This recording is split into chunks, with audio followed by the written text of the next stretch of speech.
Cell عرم قومی سبا جزیرہ نمائی عرب کے جنوب میں ملک یمن میں آباد تھی۔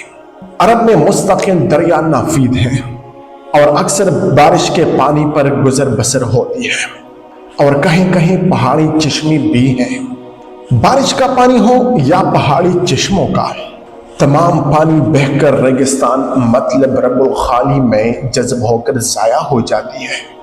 قومی سبا نے اس پانی کو کام میں لانے کے لیے 100 سے زائد بند باندھے تھے اور اس کی وجہ سے تمام ملک سرسبز اور بہارستان بن چکا تھا۔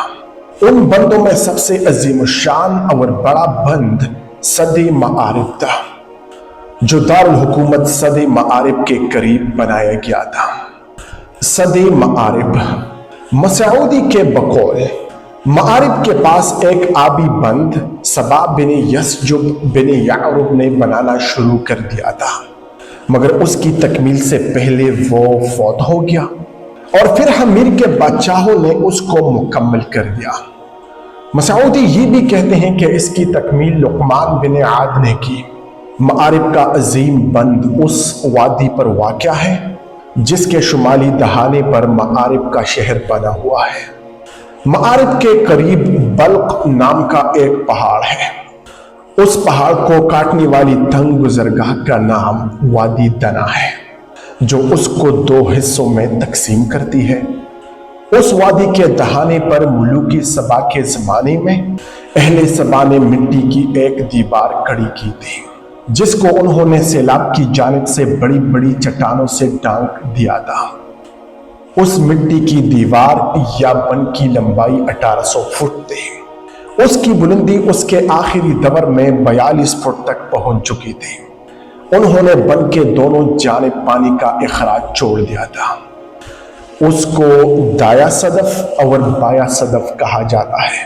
اس طرح وہ اس قابل ہو گئے کہ پانی کو روک سکیں۔ جب بارش کے موسم میں پہاڑوں کی بلندی سے اترتا تھا، انہوں نے سطح آب کو اتنا بلند کیا کہ وہ ان زرعی زمینوں تک آسانی سے پہنچ سکیں جو نچلی سطح پر وادی کے دونوں طرف واقع تھے۔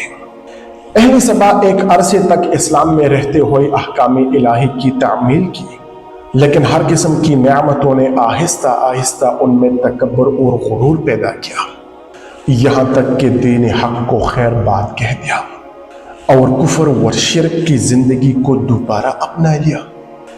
اللہ تعالیٰ نے ان کی گرفت فوراً نہیں کی، بلکہ ان کو سمجھانے کے لیے انبیاء کرام بھیجے، جنہوں نے ان کو توحید کی طرف بلایا اور شرک و کفر سے ڈرایا، لیکن وہ اپنی خوش عیشی اور مستی میں اتنے مگن ہوئے تھے، چنانچہ اس پر اللہ تعالیٰ کا عذاب آیا جو کہ 2 طرح کا تھا۔